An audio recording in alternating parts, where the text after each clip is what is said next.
दोस्तों जो आज का वीडियो है वो आपके लिए एक इंटर्नशिप वीडियो है, एक फ्रेशर और स्टूडेंट के लिए। अगर हम बात करें, मैं टनल की भी बात करने वाला हूँ, पुट्टी के बारे में बताने वाला हूँ। सबसे पहले मैं स्टार्ट अगर करूँ, मैं टनल की वीडियो से स्टार्ट करूँगा। आपको टनल में विजिट करवाऊंगा, आपको दिखाऊंगा रॉक बोल्टिंग के बारे में। इस पर पहले वीडियो ला चुका हूँ मैं, लेकिन फिर से वीडियो ला रहा हूँ, कुछ एक्स्ट्रा चीज़ें उसमें ऐड की हैं वो बताऊंगा। फिर मैं पुट्टी के बारे में बताने वाला हूँ, उसकी क्वांटिटी, कौन सी पुट्टी यूज़ करें, कैसे करते हैं, वो एक सिविल इंजीनियर को या कॉन्ट्रैक्टर को ज़रूर पता होनी चाहिए, वो मैं बात करने वाला हूँ। फिर बात आती है फ्रेशर की, जो स्टूडेंट है, फ्रेशर हैं, उनके लिए बेसिक मतलब प्रैक्टिकल प्लस थियोटिकल मैंने एक वीडियो बनाई है उनके लिए, कि दोनों से रिलेट कर सके। क्योंकि कमेंट्स रहते थे, जब मैं प्रैक्टिकल लाता था उनको दिक्कत आती थी, जब मैं थियोटिकल लाता था उनको दिक्कत आती थी। तो इसमें मैंने दोनों चीज़ें कंबाइन की हैं, प्रैक्टिकल भी दिखाऊंगा, साथ साथ में प्रैक्टिकल चलता जाएगा, थियोटिकल भी चलता जाएगा। तो कंप्लीट वीडियो देखना, लेकिन उससे पहले प्लीज चैनल को सब्सक्राइब कर लेना और बेल आइकन दबा लेना, क्योंकि बहुत ज़्यादा इंपॉर्टेंट वीडियो है और आती रहेंगी। NATM न्यू अस्टेंट टनलिंग मेथड के बारे में आप लोगों ने सुना ही होगा, लेकिन उस पे एक टर्म, एक बेसिक चीज़ उसमें जो यूज़ होती है, रॉक बोल्टिंग या रॉक एंकरिंग जिसे कहते हैं, तो वो मैं आज आपको दिखाऊंगा और उसका मतलब इम्पोर्टेंस बताऊंगा, क्यों हम वो रॉक बोल्टिंग करते हैं। सॉइल नेलिंग के बारे में सबने सुना ही होगा। जो सॉइल नेलिंग आपने देखी भी होगी, जहाँ जहाँ पहाड़ होते हैं वहाँ पे मिट्टी को रोकने के लिए एक बोल्ट जैसा यूज़ किया होता है सॉइल में, फिर उसके ऊपर शॉर्टक्रीट किया होता है। वैसा ही कुछ फंडा है रॉक एंकरिंग का या रॉक बोल्टिंग का बोले हम, जो NATM मेथड में यूज़ किया था। इवन NATM में नहीं, कोल माइनिंग जहाँ टनल्स होते हैं तो उनमें भी वो किया जाता है। तो चलो मैं आपको दिखाता हूँ रॉक बोल्ट या रॉक एंकरिंग होता क्या है। सामने आप जो देख रहे हो एक टनल है, तो जिसमें शॉर्टक्रीट हुआ है, ये प्रोसेस फुल रहता है। इसमें मैंने एक ब्लॉग लिखा था, मैं डिस्क्रिप्शन में देगा ब्लॉग वो, उसमें मैंने पूरा प्रिंसिपल बताया था कि कैसे हम वो NATM मेथड वर्क करता है, कैसे उसके स्टेप बाय स्टेप प्रोसेस रहता है। तो उसी में एक रॉक बोल्टिंग भी है, तो उसी का मैं दिखा देता हूँ। ये सामने जो आप देख रहे हो पॉइंट, जैसे थोड़ा डार्क है, देखने में थोड़ी दिक्कत हो रही होगी, लेकिन ये क्या है, रॉक एंकरिंग, या इसको हम बोलते हैं रॉक बोल्टिंग। तो होता क्या है, जब भी मतलब टनल का एक्सकवेट हो रहा है, NATM मेथड होता है, ब्लास्टिंग होती है, उसके बाद लूज निकलता है, उसके बाद एक लेस शॉर्टक्रीट की होती है, फिर LG लैटिस ग्रेडर डाला जाता है, तो उसी के बाद रॉक बोल्टिंग होता है। रॉक बोल्टिंग का करने का मेन फंडा क्या है, क्यों किया जाता है, वो मैं आपको थोड़ा क्लियर करता हूँ। तो वो पुली पैक हो जाती है एक किस्म से, मतलब अगर लूज है, कहीं उसमें एक्स्ट्रा चीज़ घुसाओगे तो वो टाइट पैक हो जाएगी अपने आप ही। तो वही पर्पस है, वही फंडा है इसमें, तो इसलिए रॉक बोल्टिंग किया जाता है। और ये रॉक का जो लेंथ रहता है वो 1500 mm से 2 मीटर तक होता है, और इनकी जो प्रोवाइड करनी है centre to centre 15 metre, 1500 mm और 2 मीटर के इर्द गिर्द होता है। कहीं जगह 1 मीटर भी प्रोवाइड किया जाता है, डिपेंड होता है कितना लूज एरिया है। तो मेन पर्पस वही रहता है। इसमें मैंने ब्लॉग लिखा है, वो आप अगर पढ़ोगे तो आपको पूरा NATM मेथड समझ आ जाएगा कि कैसे कैसे स्टेप बाय प्रोसेस होता है। तो उसका मैं डिस्क्रिप्शन में लिंक दे दूंगा ब्लॉग का, आप ब्लॉग पढ़ो, काफ़ी अच्छा है, क्योंकि NATM की काफ़ी डिमांड है, अभी टनलिंग का काफ़ी काम है, तो आपका स्कोप हो सकता है इसमें। तो इस बेसिक टॉपिक में लेके आया हूँ। अभी मैं गेंट्री और इसका थोड़ा ड्राइंग आपको दिखाऊंगा टनल का कैसे रहता है। थैंक यू गाइस, अगर वीडियो पसंद आएगी तो लाइक करना। देखो, जैसे ही ब्लास्ट होता है उसके बाद लूज मटेरियल निकाल दिया जाता है, लेकिन जब भी ब्लास्ट के बाद जो सरफेस ऊपर होता है उसका जो सॉइल थोड़ी लूज हो गई होती है, जो स्टोन, बड़े बड़े पत्थर होते हैं, रॉक होते हैं, वो लूज हो गए होते हैं, तो उनको एक मतलब सेफली नीचे काम करने का एरिया बन जाए जहाँ नीचे गिरे नहीं, इसलिए क्या किया जाता है, रॉक बोल्टिंग। मतलब दोस्तों, आप चाहते हो कि आपकी दीवारें सुंदर और टिकाऊ दिखे, तो इसमें बात करने वाला हूँ वॉल पुट्टी के बारे में।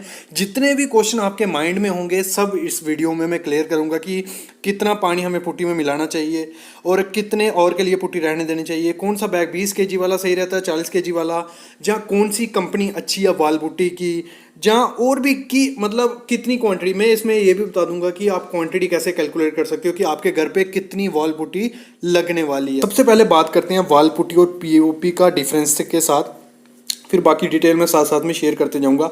देखो, एक चीज आप याद रख लो, wall putty is the best. आपको उसको बाहर यूज करो, अंदर यूज करो, सीलिंग में यूज करो, कहीं भी।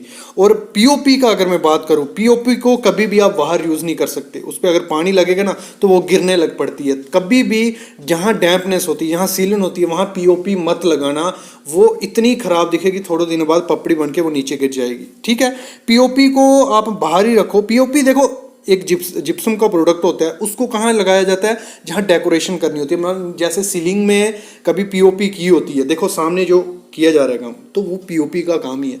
सीलिंग हो गई या इंटीरियर को कोई डिज़ाइन बनाना है ना, फ्रेम वगैरह, तो उसमें हम पीओपी यूज़ करते हैं। बाकी जो वॉल को फिनिश करना है, स्मूथ करना है, अच्छा पेंट आपका दिखे, तो उसके लिए वॉल पुट्टी है। वॉल पुट्टी एक सीमेंट वेस्ट प्रोडक्ट है, जिसमें कुछ मात्रा सीमेंट की होती है, बाकी मिनरल्स केमिकल्स वगैरह डाले होते हैं, उससे वॉल पुट्टी बनती है। और वॉल पुट्टी हम यूज़ किस लिए करते हैं कि आपकी जो दीवारें हैं वो स्मूथ दिखें, एकदम चमकीली दिखें, जब पेंट करो तो पूरी फिनिशिंग अच्छे से आए। ठीक है, एक ये चीज़ है।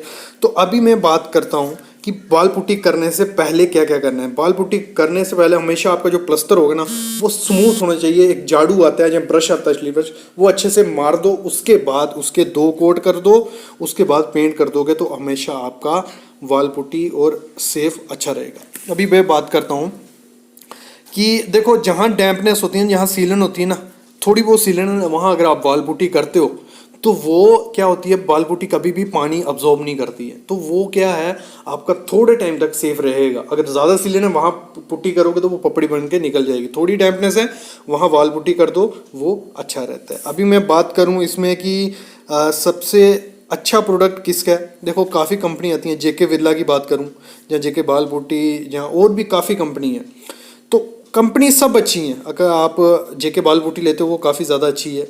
आजकल काफ़ी ज़्यादा नई कंपनीज भी आ गई हैं जो आप यहाँ देख रहे हो यूज़ करते हुए। जेके वॉल पुट्टी लो, और हमेशा एक चीज़ ध्यान रखना, आपको हमेशा क्या करना है, 20 आपकी क्वांटिटी निकालना आगे सिखाऊंगा। हमेशा 40 kg का बैग लेना। अगर छोटी क्वांटिटी में करना है फिर तो आप ले सकते हो 1, 2, 3, 4 kg, लेकिन ऐसे तो इसकी packaging 1 kg, 5 kg, 20 kg, 40 kg आती है। अगर पॉसिबल हो तो आपको हमेशा 40 kg का ही बैग लेना है। उसमें काफ़ी अंतर, काफ़ी फ़र्क पड़ जाता है, हज़ारों में फ़र्क पहुंच जाता है अगर लार्ज क्वांटिटी में अगर यूज़ करोगे। तो अगर आप छोटे बैग लोगे और 40 kg का लोगे तो काफ़ी अंतर उसमें आ जाता है। तो यहाँ हम जो कर रहे हैं, वॉल मैक्स कर रहे हैं और जेके वॉल पुट्टी, एशियन पेंट्स की, तो यहाँ मिक्स चल रही है। कभी भी मिक्स वॉल पुट्टी आपको कभी नहीं करनी है, ये काफ़ी ज़्यादा बड़ी गलती होती है। एक ही कंपनी की पकड़ो, वो आपको सस्ती पड़ती है और अच्छी भी रहती है। हमेशा कितना 40 kg का बैग लेना है। अभी मैं इसकी आपको बताता हूँ कि क्वांटिटी और 1 kg के बैग में आपको कितना पानी मिलाना होता है। देखो जब भी आप इसकी मिक्सिंग करो, 1 kg में आपको आधे लीटर से 1 लीटर तक पानी मिक्स करना है। कितना, 1 kg पुट्टी में आधे लीटर से 1 लीटर पानी मिक्स करना है और उसको 15 मिनट तक अच्छे से मिक्स कर लेना है। अगर वो अच्छे से मिक्स नहीं की होगी, लम्स रहेंगे और वो ख़राब दिखती है। ठीक है, 1 kg में आधे लीटर से 1 लीटर और कितना, 15 मिनट उसको मिक्स करना है। फिर अगर हम बात करें इसकी क्वांटिटी की, आप क्वांटिटी कैसे निकालोगे। अगर आप चाहते हो थ्योरेटिकल बताऊं तो आप कमेंट करना, मैं थ्योरेटिकल बता दूंगा, लेकिन अभी मैं ऐसे बताऊंगा आपको, आप तब भी लर्न कर लोगे। देखो वॉल पुट्टी का अगर 2 कोट आपको मारने हैं, सिंगल और सेकंड कोट, तो 15 से 20 स्क्वायर फुट, 15 से 20 स्क्वायर फुट में कितना आपका 1 kg लगता है। हमेशा याद रखना कितना, अगर 20 स्क्वायर फीट एरिया आपको करना है तो आपको 1 kg लगेगा। वैसे अगर हम पकड़ लें, अगर ये दीवारें हम निकाल लें लेंथ ब्रेड्थ करके, उसका आया हमारा 1000 स्क्वायर फीट हमारा एरिया। तो 1000 स्क्वायर फीट डिवाइड बाई 20 आपको करना, तो कितना आ गया 50। तो आपको 50 kg वॉल पुट्टी लगेगी 1000 स्क्वायर फीट एरिया को करने में। मतलब सिंपल आपको पकड़ के चलना है, थंब रूल होता है, बाकी तो मिस्त्रियों पे डिपेंड होता है। 15 से 20 स्क्वायर फीट में आपका 1 kg लगता है। कितना, 15 से 20 में 1 kg। तो वैसे अगर 1000 है तो 50 kg, 2000 है तो 100 kg, वैसे 3000 है तो वैसे वैसे आपका वैल्यू बढ़ती जाती है। स्टार्टर और कवर ब्लॉक का ग्रेड क्या हम रखते हैं, मतलब जो हम स्टार्टर यूज करते हैं, कोई भी कॉलम की कास्टिंग होती है उससे पहले हम स्टार्टर बनाते हैं नीचे, जो हमारा 3 इंच से 4 इंच का होता है, 75 mm से 100 mm का। तो ये स्टार्टर किया जाता है पहले कि हमारा जो फॉर्म वर्क है वो प्रॉपरली फिट हो जाए और एक अच्छी, मतलब उसको अलाइनमेंट में मिले। ये सब चीजें स्टार्टर पे वीडियो वो देख सकते हो। तो स्टार्टर में कौन सा ग्रेड यूज करना होता है हमें, ग्रेड कौन से हो गए हमारे, M25, M20, 30, ये सब। तो इसमें से कौन सा ग्रेड हमें यूज करना चाहिए। तो इसके लिए क्या होता है, इसके लिए होता है जो आपका कॉलम में अगर आप M30 डाल रहे हो, ठीक है, तो आप उसमें उसी डिजाइन मिक्स डिजाइन का M30 का कंक्रीट यूज कर सकते हो, कोई इशू नहीं है। लेकिन अगर आप हैंड मिक्स कर रहे हो तो क्योंकि सब जो मेन चीज है इस पे लोड काफी आने वाला है, क्योंकि पूरा कॉलम इस पे खड़ा होगा, तो आपको हमेशा क्या करना है, जो भी मेंशन है M30 मेंशन है तो आपको इसमें M35 ग्रेड का कंक्रीट डालना है। अगर M20 मेंशन है तो आपको M30 डालना है, मतलब एक स्टेप आगे ही आपको कंक्रीट यूज करना है। और वैसे ही कवर ब्लॉक की है, कवर ब्लॉक क्या होता है, ये हमारी रिइंफोर्समेंट है और कंक्रीट ये हो गया हमारा कॉलम का। तो इसको रिइंफोर्समेंट को बाहर इन्वायरमेंट से दूर रखने के लिए हम क्या करते हैं, 40 से 50 mm का कवर ब्लॉक प्रोवाइड करते हैं। तो कवर ब्लॉक का क्या करना है आपको, कवर ब्लॉक या तो पीवीसी का आप लो, उसको उस हिसाब से लो जितने स्ट्रेंथ है, M30 की स्ट्रेंथ का कंक्रीट उसमें डल रहा है तो 30 न्यूटन पर mm² उस कवर ब्लॉक की भी स्ट्रेंथ होनी चाहिए, उस हिसाब से हमें कवर ब्लॉक लेना है। नहीं तो हमें कवर ब्लॉक अगर हम साइड पे बनाते हैं तो हमें उसी ग्रेड का बनाना है, M30 का या M35 का। मतलब ये गलती काफी जगह की जाती है। क्या किया जाता है, जो कवर ब्लॉक यूज किया जाता है वो प्रॉपर डिजाइन से, प्रॉपर कंक्रीट से बनाया जाता है, और जब वो यूज किया जाता है प्रॉपर, जब लोड आता है उस पर, तो वहां से टूट के फेल होने के चांसेस काफी हो जाते हैं। जो क्वेश्चन था, how much winding wire are consume and required for steel winding, मतलब क्या होता है, जो हमारा स्टील वाइंडिंग होता है, फुटिंग का ले लो या स्लैब का ले लो, तो उसमें हमारा वाइंडिंग वायर यूज होता है जिसे हम टाई करते हैं। आपने देखा होगा पतली सी वायर एक यूज की जाती है साइड पे, तो वो उसकी क्वांटिटी कैसे निकालते हैं, देखो बिलिंग पर्पस के लिए भी चाहिए होता है, और ऐसे आपको एस्टिमेट देना होता है स्टोर में कि हमें इतना वाइंडिंग वायर चाहिए। तो हमेशा जो वाइंडिंग वायर होता है 1% ऑफ टोटल क्वांटिटी, जितना आज वाइंडिंग करना है, मतलब लगा के चलो 1 मीट्रिक टन हमें स्टील बांधना है, तो हमारा 1000 kg हो गया, उसका 1% कितना हो गया, 10 kg। मतलब अगर हम ऐसे ऐसे सम रूल लेके चले, 8 से 10 kg हमारा 1 मीट्रिक टन स्टील बांधने को वाइंडिंग वायर लगता है, और बिलिंग में भी हम इसी हिसाब से इसको मेंशन यहाँ लेते हैं। ठीक है, नेक्स्ट बढ़ते हैं। ये इंपॉर्टेंट थिंग है, जो प्रैक्टिकल थिंग है, जैसे मैंने लिख रखा है कि जो फर्मा होता है, ठीक है, ऐसा आपने देखा होगा दोनों साइड से उसको डंडा लगा रहता है, और जो लेबर होती है वो उठा के उसको इसमें सैंड या एग्रीगेट डाल के डालती है। मेन मकसद क्या होता है इसका, एक नापने के लिए हमें इसको रखा होता है, मेजरमेंट के लिए। तो आपको मैं बताऊंगा, अगर 1:6 का हम प्लास्टर में माल बना रहे हैं या ब्रिक वर्क में बना रहे हैं, जहां आप इसको देख के 1:3 का भी निकाल सकते हो, जैसा भी रेशियो आप में वहां चल रहा है वो निकाल सकते हो। तो स्टार्ट करते हैं। सबसे पहले बता दूं, ये होता है हमारा सीमेंट, ठीक है, जो पहला टर्म होती है हमारी, दूसरी टर्म होती है सैंड। ठीक है, तो ये जो मैंने पहले भी वीडियो में कहा है कि इस फार्मूले को गांठ बांध के रख लो, क्योंकि ये हर जगह यूज आएगा। मास इक्वल टू कितना होता है, क्या होता है, वॉल्यूम इनटू डेंसिटी। ये काफी इंपॉर्टेंट है जो सिविल इंजीनियरिंग की लाइन में। एक फार्मूला बोल लो, क्योंकि ज्यादा तो इतना मैथमेटिकली हमें यूज नहीं होता। जैसे मैंने कहा था, एक चीज शेयर करने वाला हूं मैं आपसे, तो शेयर करता हूं कि जब मैं एज ए फ्रेशर साइट पे गया तो एक सुपरवाइजर थे हमारे, तो मैंने उनसे पूछा, क्योंकि एज ए फ्रेशर आपको ये सब थोड़ा इतना डिफरेंट सा लगेगा कि इसको करते कैसे हैं, मतलब इसका नापते कैसे हैं। तो उसी दौरान उन्होंने काफी, मतलब एक इंसल्ट ऐसी फील हुई कि आपने सिविल इंजीनियरिंग की है और ये चीजें आते नहीं है। तो तभी मैं ये बेसिक चीजें जो मतलब साइड पे आपको इतनी ज्यादा यूज नहीं होंगी, क्योंकि एज ए सिविल इंजीनियर आपका तो इतना काम नहीं होगा ये सब बनाने का या देने का, छोटी मोटी साइड रही तो वहां होता है, लेकिन आपको प्रैक्टिकली बेसिक से बेसिक चीज मैं इन वीडियोस में बताऊंगा। एक सीरीज स्टार्ट हुई है, 4 वीडियोस हुई हैं, कम से कम कोई 20-30 वीडियोस इस पे मैं लाऊंगा। आपको सब जो बेसिक होता है ना सब बेसिक रिलेट करवाऊंगा थियोरटिकली वे से, क्योंकि जो प्रैक्टिकली समझ नहीं आएगा वो थियोरटिकली आपको इजिली समझ आएगा। तो आगे चलते हैं टॉपिक पे। Mass equal to volume into density, ये हो गया क्लियर। जो देखो, सीमेंट का मास हमें पता होता है। सीमेंट हमारा मोस्टली किस में आता है, 50 kg के बैग में इंडिया में दिखता है आपको, ठीक है, तो साइड पे वही यूज होता है। वॉल्यूम हमने यहाँ निकालना है, फॉलो करते हैं ना, जैसे जैसे आप इजिली बना लोगे, कोई भी फर्मा होगा, जितनी भी रेशो होगा, आप खुद दे दोगे शटरिंग वाले को कि इतने बाय इतने का बना दे। वॉल्यूम आ गया। डेंसिटी क्या होगी उसकी, 1400 kg पर MQ। क्लियर। सीमेंट की डेंसिटी कितनी होती है, ये पहले वीडियो डाल चुका हूँ, पहले वाले जो वीडियोस है पार्ट 2 या पार्ट 3 में मैंने बताया हुआ है। फिर क्या करना है, वॉल्यूम यहाँ आ जाएगा हमारा, और जो ये होगा 50 वेइंग और 1400 उसके नीचे, तो हमारा निकल जाएगा कि वॉल्यूम कितना आ गया, 0.0347 MQ। ये आगे मैं बताऊंगा भी आपको। ये तो डायरेक्ट आप सबको पता होना चाहिए कि सीमेंट बैग का वॉल्यूम कितना होता है 50 केजी के बैग का। ये इंटरव्यू में मोस्टली पूछा जाता है, ठीक है, ध्यान रखना। ये हो गया। अभी क्या करेंगे हम निकाल रहे हैं रेशो 6 की। यहाँ कोई भी होगा, 5 होगा, 3 होगा, 2 होगा, 8 होगा, तो आपको सिर्फ क्या करना है, जो भी वॉल्यूम आया होगा 0.0347 इंटू 6। क्यों 6 आया? क्योंकि हमने 1:6 का निकाल रहे हैं, तो इसको मल्टीप्लाई करेंगे, हमारा आ जाएगा 0.2802 m³। क्लियर? ये हो गया कि इतना हमारा कितना सैंड हो गया 0.280। फिर आगे बढ़ते हैं हम कि अब भी निकालना है मेन जो हमारा इसका साइज निकालना है कि इतना ऐसे कितना रखें, ऐसे कितना रखें और हाइट कितना रखें। तो उसके लिए क्या करना है, कोई भी दो चीजें आपको खुद अज्यूम कर लेनी है। आपको छोटा चाहिए तो छोटा रखो, बड़ा चाहिए बड़ा रखो। लगा लो मैंने अज्यूम कर लिया कि मेरी ये साइड 600 रहेगी, ये साइड 600 रहेगी। आप अज्यूम कर सकते हो ये साइड आपकी 300, ये 300, फिर हाइट बढ़ जाएगी। अगर आपको चाहते हो कि ये 700, ये 700, ये दो साइड खुद से लेनी है, हाइट निकल जाएगी। इनटू हाइट कर दिया, लेंथ ब्रेड्थ इनटू हाइट। हमें ये चीज चाहिए होती है, तो इसको कल्ट करना है इक्वल किसके, इसके, क्योंकि ये हमारा वॉल्यूम है। तो एच कैसे निकलेगा, ये डिवाइड बाय इसको मल्टीप्लाई करेंगे, हमारा आएगा 0.36, तो आगे हमारा 0.578 इसकी हाइट होने वाली है।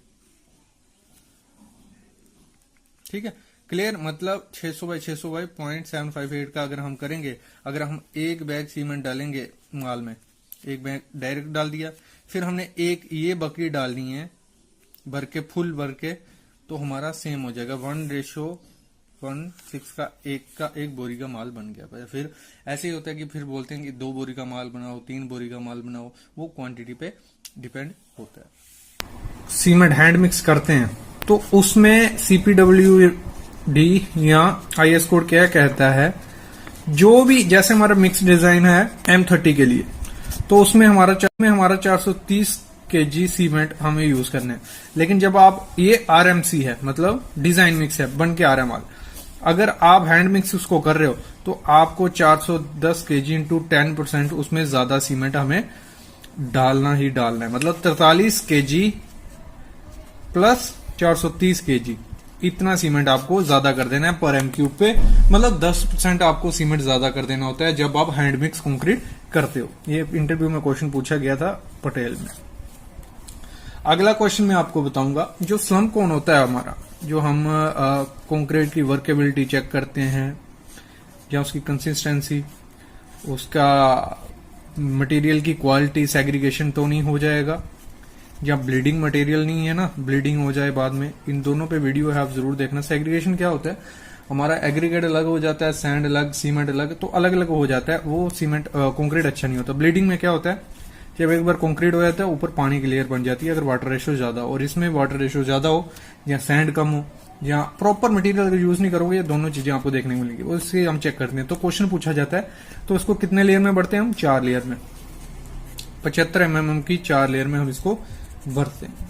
अगला क्वेश्चन है, जो बाइंडिंग वायर होती है हमारी, बाइंडिंग वायर क्या होती है हमारी, जो भी हम स्टील साइड पे बांधते हैं, कॉलम बांधते हैं, बीम बांधते हैं, स्लैब बांधते हैं, तो उसके लिए हम क्या करते हैं, टाई करने के लिए बाइंडिंग वायर यूज करते हैं। तो बाइंडिंग वायर का डाया क्या होता है, कौन सा अच्छा डाया जो हमें साइड पे यूज करना है, ये क्वेश्चन पूछा जाता है। देखो होता क्या, अगर मोटा डाया का, मोटी गॉज का अगर वो बाइंडिंग वायर यूज करेंगे तो लेबर को उसमें काफी टाइम लगता है बांधने में, और हमारा वेस्टेज भी काफी जाता है, क्योंकि हमारा 1 टन सरिया बांधने में 8 से 9 kg हमारी वायर लगती है। लेकिन मोटे डाया की होगी वो ज्यादा हमारी लग जाती है, वो कॉस्ट इंक्रीज करती है। तो आपको साइड पे इंटरव्यू में पूछा जाता है 0.9 to 1.6 mm डाया की बाइंडिंग वायर हमें यूज करनी होती है, और गॉज उसका अगर हम पता करें तो 16 गॉज की वो होती है।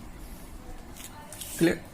अगला क्वेश्चन है, जो सिल्ट कंटेंट होता है हमारा सैंड में, या फाइन एग्रीगेट बोले, सिल्ट कंटेंट, वो मैक्सिमम कितना होना चाहिए। देखो IS कोड 4% भी कहता है, लेकिन अगर 6 से 8% सिल्ट कंटेंट पाया जाता है कंक्रीट उसमें सैंड में, तो उसको आप यूज कर सकते हो, कोई दिक्कत नहीं है। इसमें मैं वीडियो लाने वाला हूँ, टेस्ट की सब वीडियो आएंगी, टेंशन नहीं लो। ये बस मैं आपको बता दें कि ये इंटरव्यू क्वेश्चन आपको पूछा जाता है। अगला इंटरव्यू क्वेश्चन क्या है आपके लिए, अगला है, आपने देखा होगा कोई भी बीम होता है ना साइड पे, कभी ध्यान देना, कईयों ने दिया होगा, अगर लॉन्ग स्पैन वाला बीम है तो ऐसे आपको वो दिखेगा, मतलब बीच में से थोड़ा उठा हुआ दिखेगा, मतलब ड्राइंग थोड़ी गलत बन गई, तो उसको हम बोलते हैं कैम्बर। ये चीज आपको वहां रोड में भी देखोगे, रोड इधर से ऊंचा होता है, वहां से स्लोप हो, तो स्लोप के लिए कैम्बर प्रोवाइड किया जाता है, लेकिन यहाँ इसका फंक्शन अलग है। तो कैम्बर क्या होता है? कैम्बर होता है मतलब इसको थोड़ा पहले ही ऊंचा रखा होता है कि बाद में अगर डिफ्लेक्शन हुई तो वो थोड़ा उसमें डिफ्लेक्शन ज्यादा शो हो नहीं, मतलब स्लोप नीचे शो हो नहीं, जितनी डिफ्लेक्शन होगी उतनी वो लेवल सरफेस पे आ जाए। इसलिए हम इसमें मैं वीडियो अलग सी है, वो जरूर देखनी है आपको। तो इसलिए हम कैम्बर प्रोवाइड करते हैं। तो हमें स्लैब एंड बीम, उसमें कितनी कैम्बर प्रोवाइड करनी होती है? उसमें हम करते हैं 4 mm पर मीटर। मतलब अगर आपकी 10 मीटर की स्लैब है तो आपको बीच में 10 × 4 40 mm का कैम्बर प्रोवाइड करना है। कितना? 40 mm का, सॉरी 40 mm। और अगर आपका कैंटिलीवर बीम है तो उसमें अगर हमारा एक बीम है तो 1 मीटर इसकी लेंथ है, तो आपको 1/50 उसका करना होता है। 1 × 1 × 2 हम करेंगे तो हमें 20 mm ऊंचा रखना है। मतलब अगर 2 मीटर का 2 × 20 आपका 40 mm। तो ये इधर से ये चीज इसकी 40 mm ऊंची रहेगी, मतलब ये पार्ट 20 mm ऊंचा रहेगा। 1 मीटर का, 2 मीटर का तो 40 mm। और स्लैब में 4 mm देना होता है हर 1 मीटर पे। तो इस हिसाब से हम क्या करते हैं, कैम्बर प्रोवाइड करते हैं, और काफी इंपॉर्टेंट चीज है। तो आज हम बात करने वाले हैं प्रेशर ग्राउंडिंग की। प्रेशर ग्राउंडिंग क्या है, क्यों प्रोवाइड करते हैं और कहाँ प्रोवाइड करते हैं। इस पे हमारी पहले एक वीडियो आ चुकी है, लेकिन उसमें थोड़ा मैं ब्रीफली नहीं बताया। तो आज मैं पूरा टोटल प्रोसेस आपको अच्छे से बताऊंगा, स्टार्ट से आखिर तक मैं बताऊंगा। उसमें क्या क्या चीज़ें आपको देखनी है, क्या प्रोसेस रहता है, वो मैं आज बताने वाला हूँ। पहले मैं बता दूं कि प्रेशर ग्राउंडिंग करते क्यों है। मतलब जो हमारा वाटर टैंक रहते हैं आरसीसी, उसमें लीकेज जो होती है, उसमें जो सीपेज होती है, उसको रोकने के लिए हम ये प्रोसेस करते हैं। ग्राउंडिंग का प्रोसेस रहता है, तो वही आज हम बात करते हैं आज के अपने टॉपिक पे। तो हमारा टॉपिक है प्रेशर ग्राउंडिंग। तो सामने निप्पल लगे हुए हैं, मतलब सॉकेट्स प्रोवाइड किए हुए हैं टैंक में। ये क्यों प्रोवाइड करते हैं, इनका फ़न क्या है, मतलब क्यों प्रोवाइड करने का, तो उसी पे आज हम बात करेंगे। तो एक बार मैं दिखा देता हूँ, विजिट करवा देता हूँ कि कैसे कैसे हमने प्रोवाइड किए हैं। उसके बाद हम अपना प्रोसेस स्टार्ट करेंगे। मैं स्टेप बाय स्टेप आपको बताता जाऊँगा, तो बोर मत होना, ठीक है। तो सबसे पहले हमारा रहता क्या है, होल। मतलब जहाँ आपके लीकेज हो रही है या सीपेज हो रही है वहाँ आपको होल कर देना है। और होल करते टाइम आपको एक चीज़ ध्यान रखनी है, जहाँ सीपेज हो रही है वहाँ से अपवर्ड, मतलब ऊपर से 45 डिग्री पे आपको होल करना है। ये चीज़ आपको ध्यान रखनी है। और होल कितना आपको करना है ये डिपेंड करता है आपकी वॉल की थिकनेस पे। मिनिमम मतलब लीकेज को 30 to 70 mm आपको होल करना पड़ सकता है, लेकिन हमने यहाँ सामने आप देख रहे हो हमने प्रोवाइड किया यहाँ 40 mm मैंने होल प्रोवाइड किया, क्योंकि हम जो सॉकेट यूज़ कर रहे हैं, जो निप्पल यूज़ कर रहे हैं, वो 75 mm का निप्पल प्रोवाइड कर रहे हैं। देखो यहाँ हमारी सीपेज है थोड़ी, तो यहाँ हम होल प्रोवाइड कर रहे हैं, ठीक है। एक बार मतलब आपका होल हो जाए, जहाँ जहाँ सीपेज आ रही है वहाँ पहले मार्क करके होल कर रहे हैं। एक बार आपका होल हो जाए उसके बाद क्या रहता है, जो आपका निप्पल रहता है, मतलब सॉकेट रहता है, यहाँ हम 75 mm का सॉकेट प्रोवाइड कर रहे हैं। मतलब ये सॉकेट प्रोवाइड क्यों करते हैं, इसमें हम ग्राउंडिंग की जो अपनी पाइप रहेगी प्रेशर इसके थ्रू प्रोवाइड करेंगे। मतलब इसको अच्छे से फिक्स कर लेना है आपने। मतलब एक जहाँ आपका क्रैक है, मतलब यहाँ से लीकेज हो रही है, वहाँ रख के उसको फिक्स कर लेना है। उसके बाद करना क्या है, जब एक बार आपका निप्पल सॉकेट फिक्स हो गया वहाँ पे, उसके बाद आपको सीमेंट पेस्ट, उसमें मतलब सैंड सीमेंट पेस्ट उस पर लगा देनी है चारों तरफ, कि आपका निप्पल हिले नहीं और मतलब एक उसको एंकरेज मिल जाए। और इसमें क्या करना है, जब आप सीमेंट पेस्ट लगाओगे तो उसमें आपको वाटर प्रूफिंग एजेंट मतलब कुछ डाल देना है, या तो कोई एडमिक्सचर डाल दो जिससे मतलब वो टाइट मतलब हार्डन हो जाए, मतलब वहाँ से बाद में लीकेज ना हो। उसके बाद क्या करना है, जैसे ये पाइप आप देख रहे हो निप्पल, इसमें एक फिक्स कर देंगे तो उसमें हम पाइप का एंकर करके इसमें प्रेशर दे सकते हैं। मैं आगे बताता हूँ कैसे करते हैं। तो पहले दुई हमारे हो गए होल करके, आपको निप्पल उसमें बिठा देना है, ठीक है। एक बार आपका मतलब निप्पल उसमें बैठ गया, उसके बाद क्या करना है आपको, उसमें मतलब जो आपकी पाइप रहेगी जिससे आपने प्रेशर देना है, उसमें प्रेशर उसको पाइप फिक्स कर देनी है और प्रेशर इसको देना है। और प्रेशर हम हमारी मतलब जो ग्राउंडिंग पंप जो प्रेशर प्रोड्यूस करता है कितना लेता है 5000 PSI आपको प्रेशर वो प्रोवाइड कर देते हैं। और ये इंटरव्यू में क्वेश्चन पूछा जाता है कि कितने प्रेशर से हम उसको करेंगे तो हमारा अच्छा ग्राउंड होगा। और जो हम इसमें केमिकल यूज़ करेंगे वो मतलब अच्छी क्वांटिटी का होना चाहिए। मतलब जैसे हमारे इसमें फॉस्फोरस सीबेक्स 100 यूज़ कर रहे हैं, मतलब जो हमारी लिक्विड फॉर्म में जो हमारी पेस्ट है। कई जगह क्या होता है कि केमिकल भी यूज़ करते हैं, सीबेक्स होता है, रेनिगेट है, रेनिगेट 200 है, ये काफ़ी केमिकल यूज़ किए जाते हैं। लेकिन जो आपको अब वहाँ पे सीमेंट पेस्ट बना के उसमें फॉस्फोरस सीबेक्स 100 जो काफ़ी सस्ता मिल जाता है वो प्रोवाइड करोगे तो उससे भी कोई लीकेज में प्रॉब्लम आपको देखने नहीं मिलेगी। तो इसमें करना क्या है, मतलब देखो सामने देख रहे हो बकेट है हमारी, उसमें हमने सीमेंट मतलब एक स्लरी टाइप बना के रखी है। तो स्लरी सेम हमारा कोई इसमें ज़्यादा वो नहीं रहता, सीमेंट आपको थोड़ा ज़्यादा प्रोवाइड करना है। इसमें रेशो आप 1:2 रहती है। और उसमें क्या करना है फॉस्फोरस सीबेक्स 100 केमिकल एक मतलब मिक्स कर लेना है। वो मतलब केमिकल एक एडमिक्सचर है, ग्राउंडिंग के लिए हम एडमिक्सचर यूज़ करते हैं। तो होता क्या है मतलब एक लिक्विड फॉर्म में जो केमिकल है हमारा वो क्या करता है बाद में मतलब शिंक मतलब एक एक्सपैंड हो जाता है पाइप के मतलब इसमें सॉकेट में जाके। तो वही आपको प्रोवाइड करना है 5000 उससे। मतलब इसमें क्या रहता है कि आपको एक बार जैसे पाइप फिक्स कर ली उसमें तो उसमें प्रेशर आपको प्रोवाइड करते रहना है, मतलब उसको प्रेशर देते रहना है, जिससे क्या होगा आपका जो ग्राउंडिंग होगा मिक्सचर होगा वो पाइप में पूरी तरह फिल हो जाएगा। वो जो हमारा क्रैक होगा जहाँ से लीकेज हो रही है उसमें हमारा ये केमिकल घुस जाएगा। तो इसमें कैसे करते हैं मैं बताता हूँ आगे कि हम एक बार पाइप फिक्स हो जाए तो हम कैसे करते हैं। जैसे हमारा ये मतलब हमने पाइप लगा दी जहाँ से हमारी लीकेज हो रही थी, उसके बाद हम उसको प्रेशर प्रोवाइड करते रहते हैं। तब तक थोड़ी देर मतलब 1-1 मिनट के बाद उसको रेस्ट देके फिर प्रोवाइड करते हैं। जितना वो केमिकल अंदर जा सके उतना अच्छा है, मतलब बाद में वो हार्डन होकर वहाँ से लीकेज रुक जाती है। उसके बाद हम जो प्रोजेक्शन निपल होती है उसको तोड़ देते हैं। यही प्रोसेस रहता है हमारा, मतलब यहाँ भी लीकेज होगी होल करके निप्पल प्रोवाइड करके आपको वहाँ केमिकल प्रोवाइड कर देना है। और मैं बोलूँगा कि मतलब फॉस्फोरस सीबेक्स 100 ही मतलब जो प्लास्टिसाइजर है हमारा प्लास्टिक एक्सपेंडिंग ग्राउंड एडमिक्सचर है कि तो यही मिक्स करके अच्छे से आप कहीं भी लीकेज रोक सकते हो। तो